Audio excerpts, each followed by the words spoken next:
ठाकुर, राहुल गांधी जी ने एक और स्टेटमेंट दिया है, I come back to politics. वो कह रहे हैं कि मुस्लिम लीग एक सेक्युलर पार्टी है।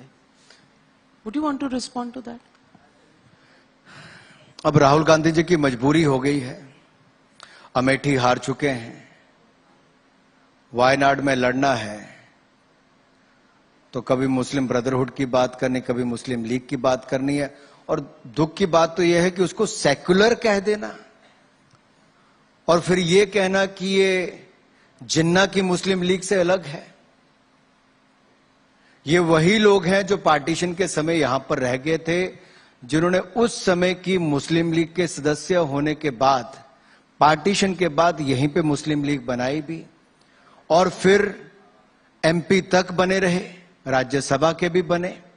और यही नहीं, जो मुसलमानों के लिए अलग से सीट रिजर्वेशन चाहते थे, शरिया कानून लागू करना चाहते थे, ये कहीं और नहीं। मोहम्मद इस्लाम की बात करें, ये उसके सदस्य थे। राहुल गांधी जी को और कांग्रेस पार्टी को इस पर जवाब देना चाहिए कि आखिर कौन लोग हैं, क्या काम था इनका।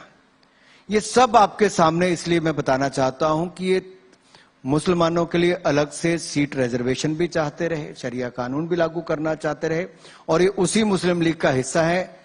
सोच में केवल राहुल गांधी जी की और कांग्रेस में इतना मैं कहूंगा, उनको हिंदू आतंकवाद नजर आता है और मुस्लिम लीग सेकुलर नजर आती है। लेकिन और दुख की बात यह है कि विदेशों में जाकर भारत का अपमान करने में वो कहीं पीछे नहीं रहते, कहीं पे पीछे नहीं रहते। अनुराग ठाकुर जी, एक तरफ कांग्रेस के साथ स्टैंड ऑफ है, दूसरी तरफ अरविंद केजरीवाल जी कहते हैं कि सुप्रीम कोर्ट से हमें एक वर्डिक्ट मिला टू डिसाइड ट्रांसफर पोस्टिंग्स, उस पर आपका ऑर्डिनेंस आ गया है।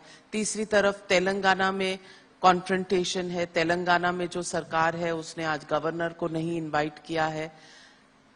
Can you get along with any of these parties? देखिए, आप दुनिया भर के देशों में देखेंगे, अमेरिका से लेकर बाकी देशों में भी, जहां नेशनल कैपिटल रीजन है, वहां दुनिया भर की एम्बेसीज हैं, डिप्लोमेट्स हैं, बहुत सारी ऐसी संस्थाएं हैं जो देश की सुरक्षा की दृष्टि से और अंतर्राष्ट्रीय स्तर के इन सब के लिए बहुत महत्वपूर्ण रहती है। और जब ये कानून भी आया था कि यहां पे एक असेंबली बनाने का समय, उस समय बहुत भारी डिबेट हुई थी। उस समय भी ये था कि इसको यहां पर क्या करना चाहिए, और आप कोई ऐसी स्थिति किसी देश में खड़ी नहीं करना चाहते जहां पर नेशनल कैपिटल रीजन में कोई लॉगर हेड्स पे हो और ऐसे निर्णय करने पे हो जिससे कि देश की बदनामी हो। और सुप्रीम कोर्ट के निर्णय में बड़ी स्पष्टता के साथ कहा गया है, जो जो भारत सरकार ने किया, जो जो भारत सरकार के दायरे में आता है और कानून में परिवर्तन करके भी कुछ लाना हो तो उसके लिए भी सरकार सक्षम है, तो हम लोग वो किया है।